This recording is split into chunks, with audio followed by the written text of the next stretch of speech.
All right, friends, welcome to the Contractor Sales Academy podcast. Derek, Steve, what's going on today? Not much. Just loving this weather, man. 75 and sunny, and it's mid freaking November. Nice. Can't complain about that. Cannot complain about that either. What do we got here today? We're 43 today in Colorado Springs. We're Yeah, 75, 40 man. to 50s all week. So It's chilly. anyway, so we were talking yesterday and we said, let's stop talking and save the talk for the podcast today. If that made any sense to anybody. And we were talking about success, that you can put in all the work in the world in something and still not be successful. All right. And why, what were some of the things that we were coming up with yesterday? What do you guys remember from that? I remember you telling a story, Tom. I forget who it was, but I'll just use myself. I can practice basketball all I want, but I'm never going to be good at it because I'm 5'10", right? And I don't have the talent to be good at it. So all the practice, all the marketing, all the sales tools, all the things in the world I could do ain't going to make me a superstar because I just don't have the talent. Yeah, and this kind of goes against what a lot of people say, right? You know, you got a dream, go after your dream, and don't ever quit, and all this other shit. But at some level, you have to have some degree of talent in the thing that you're going after. And I understand we could develop skills and all that other stuff, but we've seen it. We've seen people honestly check all the right boxes, right? They do role plays, they use the word tracks, they even know their numbers. They job cost, they do all these things, but they still don't have the degree of success that some other people do. And sometimes we're like scratching our head going, what's going on here? And I think, you know, a lot of it is we don't know the quality of work everybody does, right? Maybe them and their crew were a bunch of knuckleheads on the job site and just creepy or something. I don't know. But I think there's you could practice sales for your carpentry business all day, but if you're a carpenter, you're kind of screwed. That's just it. I figured out early on that I was just good at talking, not gift to gab, not, you know, it's silver tongue, you know, not that I'm not a salesman, not a great communicator, but I just figured out I was good at talking because I like to talk. Now, I screwed a bunch of stuff up by opening my mouth. So getting that sales process and training and going through this, it definitely has gotten me to a point where I'm very comfortable.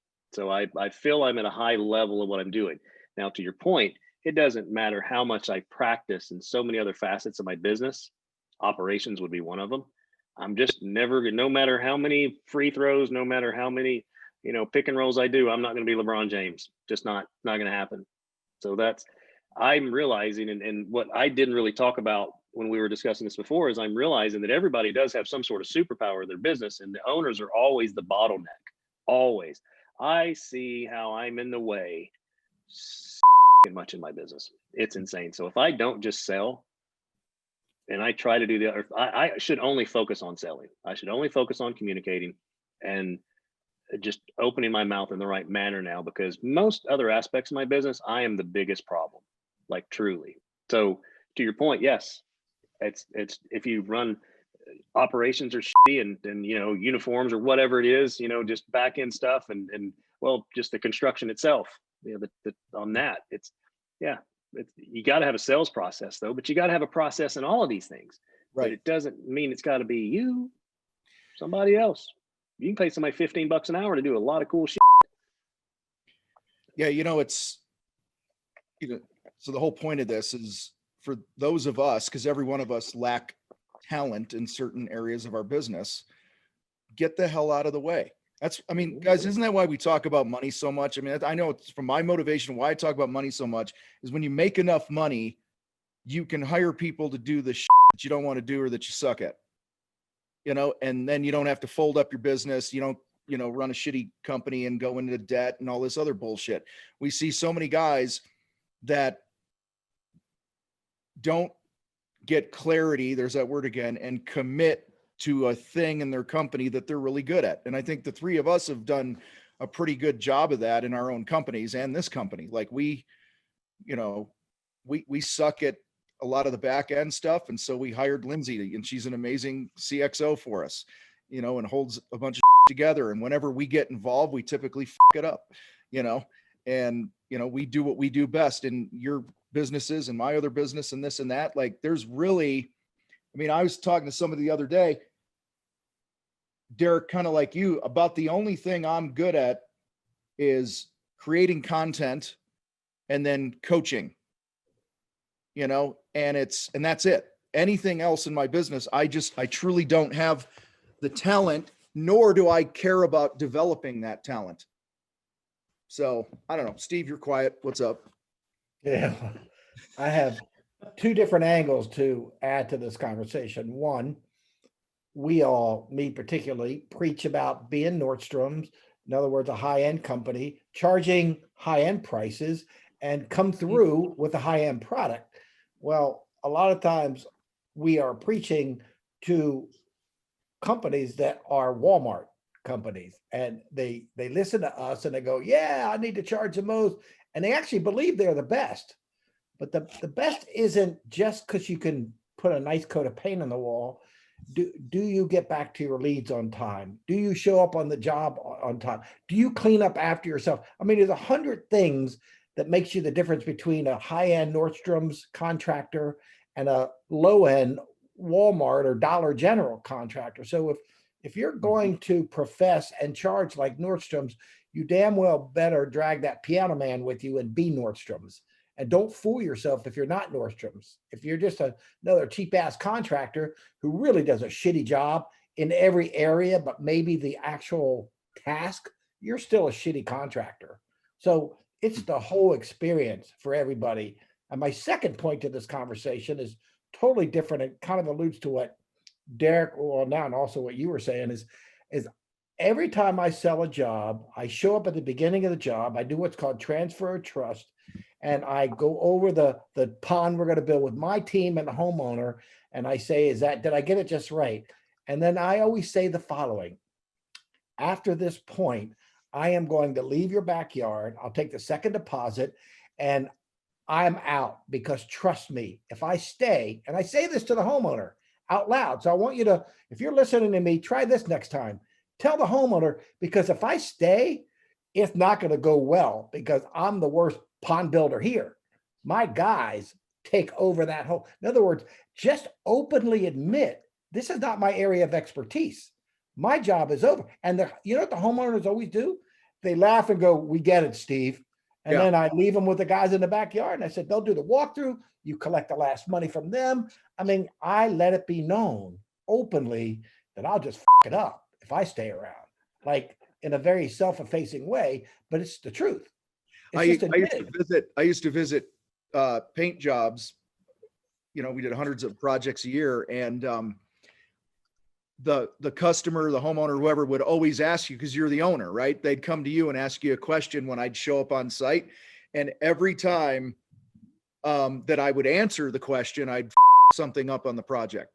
I'd tell them the opposite of what my guy said the day before or whatever. So I learned kind of like that, Steve, but when the job was going on, if I showed up, customer ever had a question, I just said, hey, I got to call a timeout. We got to go get Derek or whatever. He's running the job. This is his show. That's a question for him. So that's, again, knowing our strengths, right? I'm not this talented guy of running jobs and, you know, all that other bullshit. So Derek, what were you going to say? You had but it's so true how we do get in our way. And I just think about the sales process in general, and what can happen when you start dialing in, and you actually, if you've never had a sales process and all of a sudden you develop one, and we're obviously, we coach and teach Shin Fu. When you get good at it, you're going to sell with such confidence that you better make sure that it matches your work. And I ran into this early on. I started getting really good at this, understanding, using tactical empathy, understanding what the other person really wanted, digging into that pain, digging into the motive, and really finding out And I really didn't know what I was doing. And actually something I'm going to talk about on my webinar today, just kind of that part of the sales process and how I transitioned from where I was to where I am. It's so easy to use our 5 steps. You get like quick wins so fast, but then you better make sure that your construction, whatever it is you do, matches it. Because mine didn't in the beginning, and I was selling at higher prices, and then I was like, shit, this $10,000 pond we're building doesn't look like $10,000.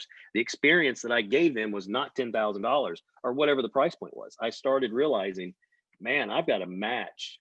I got to make sure my product matches my what I sold.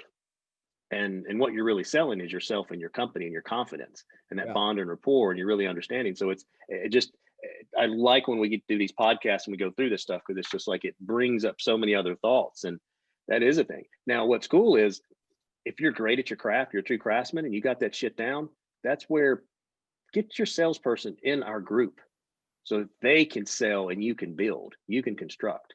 Like there is that facet. It doesn't, you can do both things, well, not yourself, but you can do what you want to do and then hire someone to get you the jobs. So you don't have to, but that's what's so easy about Shinfu though. You can be jack of all trades, and just the first, hell, right out of the gate, you can get a quick win. But obviously 90 days in, you're going to get much better at it, but you can sell stuff really fast using this method. Just make sure your product matches it.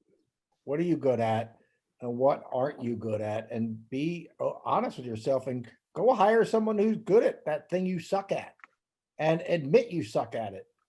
Like when I walk out to the job site, my guys, which I rarely go to anymore, but my guys know I'm just a figurehead, the lowest guy on the totem pole.